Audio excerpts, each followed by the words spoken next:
En ce jour du 5 septembre 2020, l'esprit du pré-Clest t'est en le frère Héber et a dit: c'est l'homme qui va lutter avec l'ange. Mais c'est Dieu qui le fait vaincre. C'est dire que lutter avec l'ange c'est l'homme, mais c'est Dieu qui donne la victoire l'homme. Ce n'est pas par la force de l'homme qu'il peut vaincre l'ange. Qui a été le premier lutter avec un ange? C'est Jacob qui a lutté avec l'ange.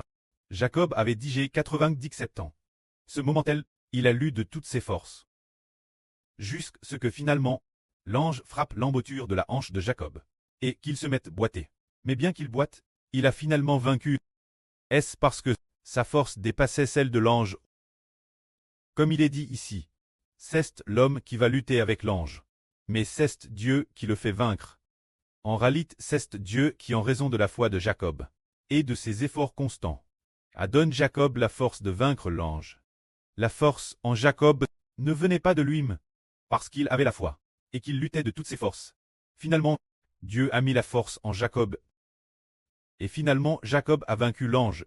C'est tout fait comme le fort Samson. La force de Samson pouvait renverser le temple des Philistins.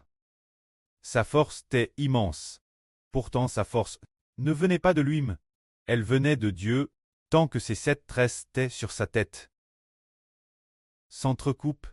Sa force était immense, comme si c'était la force Madame de Dieu. Ainsi, il pouvait avoir de la force, avoir une force suffisante. Et personne ne pouvait le vaincre. Mais, après ce que ces 7 tresses eurent tout coupe, sa force la quitte. Sa force n'était plus que la force d'un homme. Ce n'était plus la force de Dieu. Alors il est dit ici, c'est l'homme qui lutte avec l'ange. Et c'est Dieu qui donne la victoire. Aujourd'hui nous disons aussi que nous faisons l'œuvre de l'évangile de toutes nos forces. Celui qui agit est l'homme, mais c'est Dieu et le Seigneur qui nous font gagner des mais. Nous faisons de notre mieux. Est-ce parce que nous faisons de notre mieux que nous publions chaque jour des traductions avec effort, que nous gagnons des mais pour autant? Non. Nous agissons, et c'est Dieu qui nous fait gagner des mais.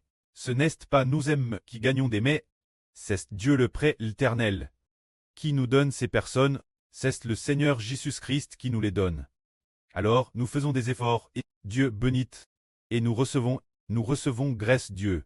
L'Esprit Saint du pré dit, c'est l'homme qui lutte avec l'ange. Mais la victoire finale, c'est Dieu qui la donne l'homme.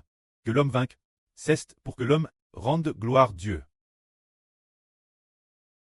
Ensuite, l'Esprit du pré dit, l'Esprit du pré éternel est devenu l'Esprit d'Héber.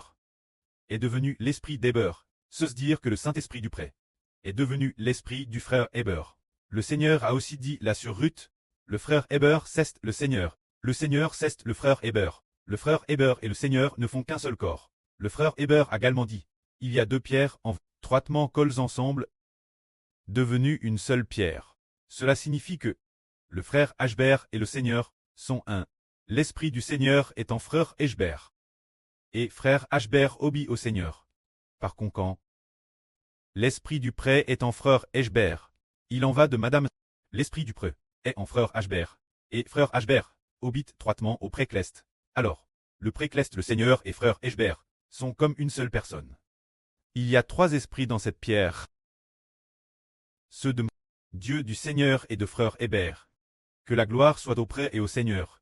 Amen.